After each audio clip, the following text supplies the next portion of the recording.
We are less than a week away from NFL Kickoff Thursday, and we've already went through quarterbacks, running backs, and receivers. So, Joe, you know what that means? It's time to go through tight ends. We're going to give you our top 25 tight ends in 4 tiers to help you prepare for your draft. Hike! All right, Joe. So, like I mentioned, we got 4 tiers, 25 players. Kick us off. Who's in your tier 4?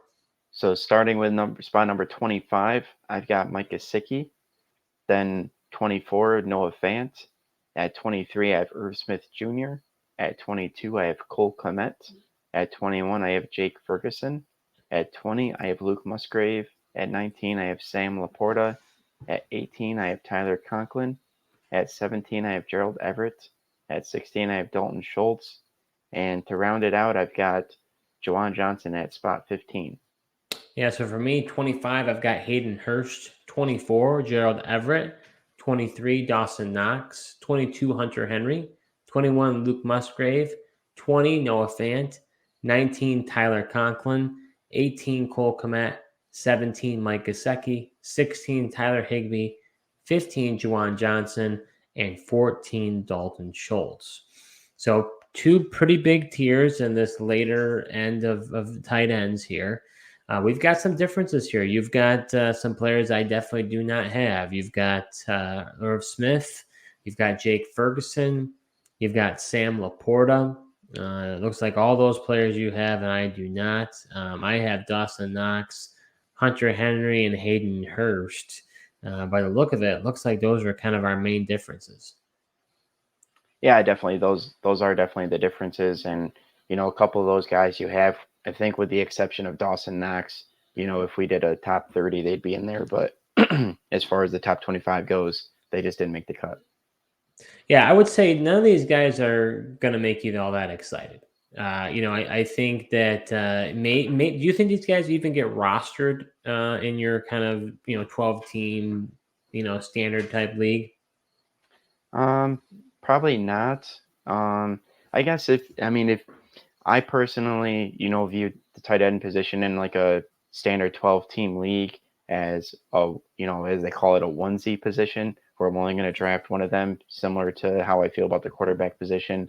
I'd rather fill my bench with other options at one running back, wide receiver. But if you have like tight end premium scoring, or a flex spot that includes the tight ends, I could see you, also grabbing one of these guys in this tier. Yeah, I'm with you. I feel a similar way. If I were to get 2 tight ends and I felt like that'd be valuable, I would more than likely get 2 in tier 3 and feel like I have 2 good options. These are more, I think, dart throws. I guess of this group, Joe, which guy would you say is a flyer for you if things just didn't go your way in a draft? Who's a guy that you'd be hoping that you could salvage your team with? Yeah, I think that guy would be Gerald Everett.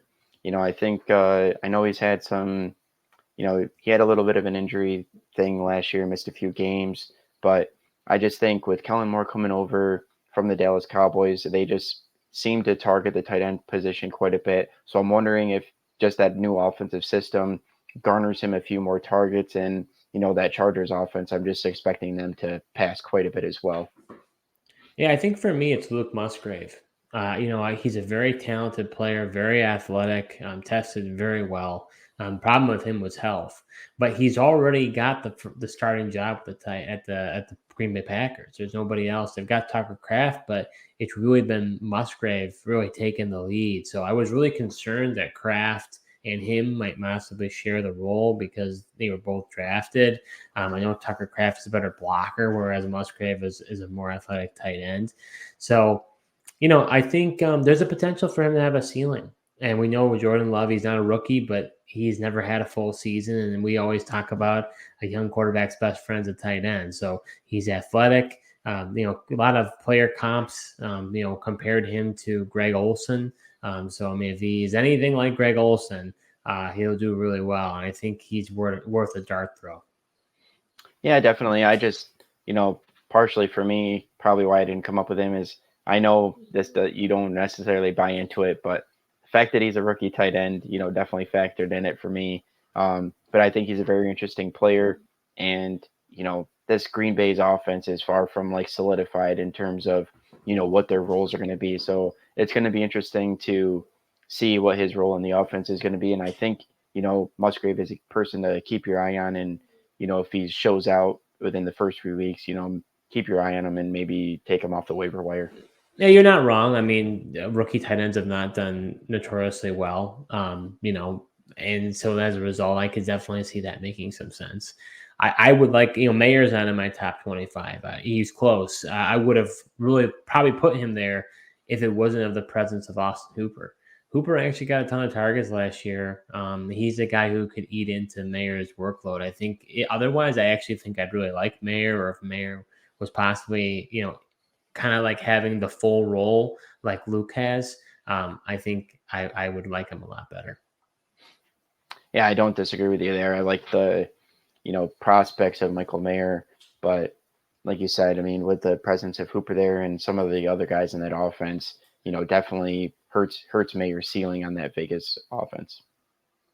All right, Joseph, who do you have got in tier 3? In tier 3 at number 14, I've got Chigga. At 13, I've got Dalton Kincaid. Tyler Higbee at 12. Greg Dulcich at 11. David Njoku at 10. Evan Ingram at 9. George Kittle at 8. Pratt Freiermuth at 7. And at number 6, I have Kyle Pitts. Yeah, so for me, I got 13, Chigoziem Okonkwo, 12, George Kittle, 11, Pat Freiermuth, 10, Evan Ingram, 9, Kyle Pitts, 8, Greg Dulcich, 7, David Njoku, 6, Dallas Goedert, and then my man, Dalton Kincaid at number 5. That's probably the highest you'll find him almost anywhere in the industry. Joe, what are your thoughts as between you and me as far as our tight ends? A lot of this is pretty chalk besides my infatuation of Kincaid. Yeah, no surprise there. Kincaid was the one guy I was most excited to see where you had him ranked. I mean, you've been talking about him, all off season here, and just your excitement level for Kincaid and his, potential role as that F tight end, within this Bills offense. So seeing him at number 5, wasn't really a surprise to me, but I was very excited to see where you had him. Well, I mean, it's not like you don't like him either. I mean, you have him 13. You don't even have Dawson Knox in your top 25 or 30. So that tells you feel similarly in that Kincaid is going to, really have that role on lock. Yeah, I mean, Dawson Knox never really had a huge role in this offense. Really, he, like a lot of these tight ends, in the fourth tiers and stuff, he was very touchdown dependent. So I just feel they're mainly probably going to use Dawson Knox as an inline blocker, which limits the amount of, passing routes he's actually going to get, which limits his opportunities. And then, if he's not in the red zone and getting those touchdowns, I couldn't see putting him in my top 30. Yeah, I think for me, when it comes to Kincaid, if you are interested in hearing why I have Kincaid ranked that high, I recommend you check out our My Guys video. I go in detail as far as my thoughts on Kincaid, but I'll give you the cliff notes. I think that the Bills are going to play a lot more 12 personnel. Like Joe said, he's the F tight end, not the inline blocking tight end. So as a result, I think he's going to go out for a lot of routes. I know people will say he's a rookie tight end. Rookie tight ends don't do well, but I think most likely the reason why that is because they don't run a lot of routes. They're blocking. So he's not going to be doing that. He's got Josh Allen, which is been regarded as one of the best fantasy football friendly quarterbacks around. Ton of attempts. So I think he's going to do quite well. Yeah, I mean, the biggest thing for me is just the fact that, as I've been saying, he's just that rookie tight end, and I'll see it to believe it. But there's no doubt, like, the Bills' offense as a whole needs Dalton Kincaid to do well. I guess it's just top 5 is kind of crazy to me, but that's why I got him respectable at number 13. Yeah, that's true. Now, it looks like we definitely have some disagreement, too, when it comes to Kittle and Pitts. You've got Kittle and Pitts a lot higher, which is definitely more consensus than me. You don't have any concern over Pitts after what transpired last season? I guess I just was operating from the point of, I feel like still Kyle Pitts' ceiling is there. I get he's been a disappointment, but if he's able to put it together, I feel like, this Falcons offense could be better as a whole. I actually think Desmond Ritter could be an upgrade over Marcus Mariota last year. It's just a matter if Pitts can stay healthy and stay on the field. I, I just I just feel like it's hard to find another tight end with his ceiling, with his athletic ability, to not have him there. Yeah, I mean, I love his athletic ability. I mean, I got burned by him bad. I mean, I thought he was going to have an unbelievable season. I was looking at what Marcus Mariota did with Delaney Walker, and I got myself thinking that was going to be like the next chapter of that saga, but it didn't happen. You definitely weren't alone in that thinking. No, I wasn't, and he was an extreme disappointment. I held on for dear life, hoping that he would turn it around, and then he got injured and he was done. I just, if Kyle Pitts was a Chief, or if Kyle Pitts was a Bengal, or if Kyle Pitts was the Bills, I would have him right up in tier 1. I mean, this guy is an unbelievable talent, but we literally heard Arthur Smith say, I don't care. And he'll literally have Parker Hesse, whatever his name is, out there getting catches and getting more targets than Kyle Pitts. So I think he could be a screaming value if he ends up turning into something. But I just, there's a lot more safer guys as far as floor. Maybe their ceiling isn't as high, but I don't know. I'd rather go for a guy like we have surrounding this tier, like an Njoku, like a Goddard. Guys who are going to be maybe right around the same price, honestly. Because I think Pitts, just because of his name value, I think he's still going to get propped up in drafts. He definitely could. I just wonder if there's enough people like you who've been burned by him and kind of think the same way and kind of almost have him down. Can you get him at a value? I think, the tight end position is just such a crapshoot that I'd rather take the shot on Kyle Pitts and his ceiling and miss out once again than go with one guy that's safe, that's really not going to help you, win a week-to-week matchup. Yeah, I mean, it's a fair point. So is he the guy in this group that you say like he's your target? Like this is because you're not one usually to spend up for tight ends. This is kind of so you kind of punt tight ends. So which one of these tight ends is your fancy over here? Yeah, I mean, Kyle Pitts, don't get me wrong. I think he's a fine, chance that you want to take, but I'd much rather, my guy is Pat Freiermuth. I've talked about him quite a bit. I really expect him to break out this year in that Steelers offense. I feel like Kenny Pickett's been looking his way. We've talked about Kenny Pickett and his touchdown rate and how low it was last year. I think that increases. And, if Freiermuth is able to get into the 5-6 touchdown mark, he's definitely going to be in that top 10. Well, at least you have Kenny Pickett as your 21st rated quarterback, so I can't say the same thing about what you did with Baker Mayfield. But yeah, I bumped up. I definitely have been rising on Kenny Pickett. Didn't expect it, but as I talked about in our quarterback ranking video, he's a guy I've been rising on, just seeing how he's been operating the offense in preseason and stuff. He's definitely stood out to me. Yeah, I think for me, when it comes to a target in this group, I think in my mind, there's some decent questions. If I'm going to punt at tight end altogether, I really like Chika Okonkwo. We've talked about him a few times. Really athletic tight end. I think he's got a lot of value. I also, I have hopes for Njoku. I know you've given me some stats to make me think that maybe I should be concerned by that. But I just think that will Watson kind of target him? That's the question. But he has not as much athleticism as Kyle Pitts, but he's a very athletic tight end. Yeah, I feel like he's been just as frustrating, just for a longer period of time, because he's always had that athletic ability, but he's just really just lacked the targets and involvement in this Browns offense. Will it be this year? If so, I mean, he could be another smash play at tight end that you're going to get at a value. All right, Joe. So heading over to tier 2, you got 4 guys. I've got 3. Who do you got? So are you enjoying this video so far? Well, if you are, show your support to our new channel by hitting the subscribe button and liking this video. We'll be creating videos all NFL season long, so you're not going to want to miss what we have in store.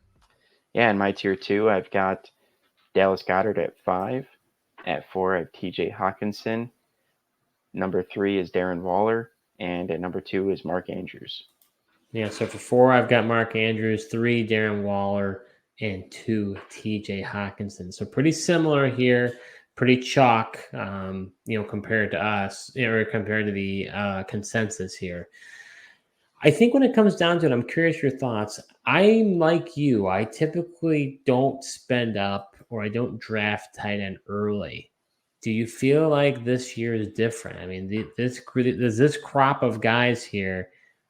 Is there a significant? I know it's a tier break, but how big of a tier break in your mind is it really? Yeah, that's the thing. That's the problem I've had with like spending up at the tight end position. Obviously, if you do it for Travis Kelsey, right? Like he's the biggest differentiator. He's score with up there with some of the top wide receivers even. But with this kind of tier, the one guy I feel like this year who's got a chance to be another differentiator, I really like Darren Waller. He's got the change of scenery over to this Giants offense. All I've been hearing so far is the fact that they've had to take him off the field so Daniel Jones throws it to somebody else. I mean, he's just been targeting him a ton. We've seen him be a top tight end, given it was a different offense, but the Giants just don't have an established number one receiver on that team. And it very well could, at the end of the day, could be Darren Waller. Yeah, I might be bidding with you, Joe, when it comes to Darren Waller. I like him a lot. I mean, I think he is going to be a great player this year. I think Daniel Jones is going to do even better because of him, and I think he's one of the only tight ends that I think could lead his team in targets. And you can't really say that about many others. You definitely won't be Hawkinson, maybe Andrews, more than likely, possibly. But to me, I really like Waller. I think Dable will know how to use him as a chess piece. Trust in his offensive ability. I think he's one of the best offensive minds in the game. So I'm with you. Waller's the guy. If there was like in this group, I really like him. And honestly, I think I've pondered. I think it may be worth paying up for tight end, especially if you're in a tight end premium league. I've been more and more tight end premium leagues. I really do enjoy it. I think it just adds a whole extra level of strategy because when you don't do tight end premium, people are just like, I don't really care. I'll just punt. It's all the same. I don't have to go. But when it's a tight end premium league, you really have to think twice about what you're doing at the tight end position. Yeah, definitely. And, I think you could, if you're in a snake draft, I think you can get Waller in probably the fourth or fifth, where you can't say the same about these other guys. You're definitely probably going to have to, I think probably Andrews is definitely going somewhere in the third, and Hawkinson's probably late third or somewhere in the fourth. So, like you mentioned, Andrews is probably the only other guy to Waller to be the, top target on the team. But to get Waller in the fifth over those other guys, I think it's great value. All right, Joe. So head over to tier one, and I'll just let the spoiler out. We each have one guy, and your guy is Adam Troutman. I know you're a really big believer in the Denver Broncos this year. I think he's gonna have a great year. Or maybe is it Jimmy Graham coming back, Father Time? He's just gonna turn back the clock. I can't believe that Jimmy Graham is still out there, on the field and caught a touchdown the other preseason game. That's just amazing to me. But no, those guys aren't on there, Steve. The clear number one guy, it's Travis Kelsey. Yeah, I have Travis Kelsey as well as the number one guy. Although I'm probably sure it pains you to say it because Mahomes is your number one quarterback. Kelsey is the number one tight end, and you're a Broncos fan. It's a sad reality. It definitely is, man, and especially 15 straight times we haven't been able to beat the Kansas City Chiefs, and those two guys are definitely the reason why. So obviously, we both really like Kelsey. The question is, do we like the price? So for you, do you think he's worth paying what you need to? I mean, in some stake drafts, I mean, he's getting his ADP is extremely high. And in auction drafts, I think we should expect that he's going to be probably one of the probably top 5 players paid for, possibly. Definitely top 10. So I mean, what are your thoughts on that? Do you think he's worth it? I definitely think he's worth it. Like I said, there's no better differentiator on your team at the tight end position than Travis Kelsey. I mean, you're going to look at the matchup like preview to your opponent, and yeah, Travis Kelsey is just going to be projected so many more points than your opponent's tight end, and he's definitely worth the price. And, if you're in a snake draft, I mean, he's honestly one of the safest picks you could probably make. Everyone wants to say Father of Time is going to come up and catch this guy. I've yet to see it. This guy's just been absolutely incredible year in and year out. And here, we talked about Mark Andrews and Darren Waller. Well, the Chiefs don't really have any star power receiver either. He really is the guy, and I don't see much changing. Yeah, his ADP is 5th right now, which I think is probably the highest I think I've ever seen a tight end go. Because I mean, Travis Kelce has been doing his thing for a few years now. I just think for whatever reason, this most recent season, people are like, I gotta start investing and getting this guy. I think I'm with you at the end of the day. I think he is worth it. I just I don't know. You have a huge differentiator at tight end. You're just going to have to fill out the rest of your roster. And you might have to make some ceiling picks. I think you're doing really well. You're going to have a leg up against your other teams that you're playing against. Just going to have to make it up elsewhere for those other positions because you're going to, you invested so heavily in the tight end spot.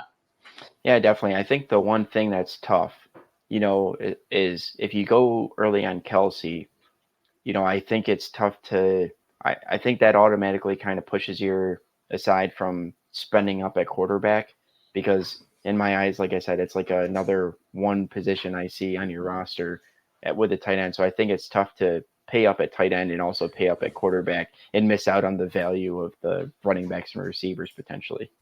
Well, I was just curious. You made me think about this, and I'm checking this right now. Patrick Mahomes' ADP. Wow, interestingly enough, it seems pretty high. I'm not even going to mention it because it doesn't seem right to me. Would it be nuts to say, hey, I draft Kelce in the first round, I take Mahomes in the third? I think he'd be available in the third. Maybe he wouldn't be. Some would say you have to take him in the second, which is. I was going to say I've been in drafts this summer where people are getting the Mahomes and Kelce stack, and it's 1 and 2. And yep, their first and second picks are Mahomes and then Kelce then Mahomes. But like I said, I think, as dynamic as that stack is going to be, like you've missed out on some really top talent at other positions within those first 2 rounds and the safeties at the position. I mean, in order to really capitalize on that stack, you're like you said, you're really going to have to hit on those ceiling players and, hit on your other draft picks. I guess it's interesting because you would call it a onesie position, and you're basically at the cream of the crop. And people love stacks, so they'll spend higher just to get the stack as well. Which I mean, to a degree, Mahomes and Kelce are probably one of the most consistent players in the league. And then when they both go off, you probably win your matchup. Yeah, I mean, I love that strategy, and that's what we talked about with stacks. In a tournament, best ball. I mean, that's going to be really tough to beat, especially on those weeks where they ball out and, Kelce has like those 3 touchdown games even. So that concludes our episode talking about tight end rankings and tiers. We gave you quarterbacks, running backs, receivers, and now tight ends. Hopefully this information will help you as you prepare for your drafts. And we hope that based on our advice, you end up doing very well and winning your league. Thank you so much for watching, and until next time.